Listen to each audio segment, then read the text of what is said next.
জামালপুরের নিত্যপণ্যের দাম নিয়ন্ত্রণে অভিযান চালিয়েছে ভোক্তা অধিকার সংরক্ষণ অধিদপ্তর। দুপুরে শহরের বিভিন্ন বাজারে এই অভিযান চালানো হয়। এ সময় মূল্য তালিকা না থাকায় এক মুরগির দোকানিকে ২,০০০ টাকা জরিমানা করা হয়। ভোক্তা অধিকার অধিদপ্তরের সহকারী পরিচালক আরিফুল ইসলাম বলেন, কাঁচা বাজার, শাকসবজি, মুরগি, সয়াবিন তেল, চাল ও মাছের বাজার তদারকি করছেন তারা। পণ্যের দাম কোনো কারণ ছাড়া বেড়ে যাচ্ছে কিনা সেই বিষয়গুলো নজরদারি করা হচ্ছে।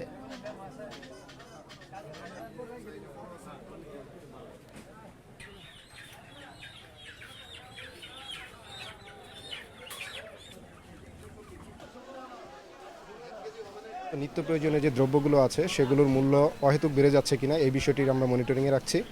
আর কাঁচা সবজি থেকে শুরু করে যে পণ্যগুলো আমাদের নিয়মিতই প্রয়োজন হয় এগুলোর মূল্য অহেতুক বৃদ্ধি পাচ্ছে কিনা সেই বিষয়টি আমরা নজরদারি করতে এসেছি। এর মধ্যে আমরা কিছু ব্যত্যয় পাওয়ার কারণে অলরেডি আমরা কিছু জরিমানা আরোপ করেছি, তাদেরকে সতর্ক করেছি।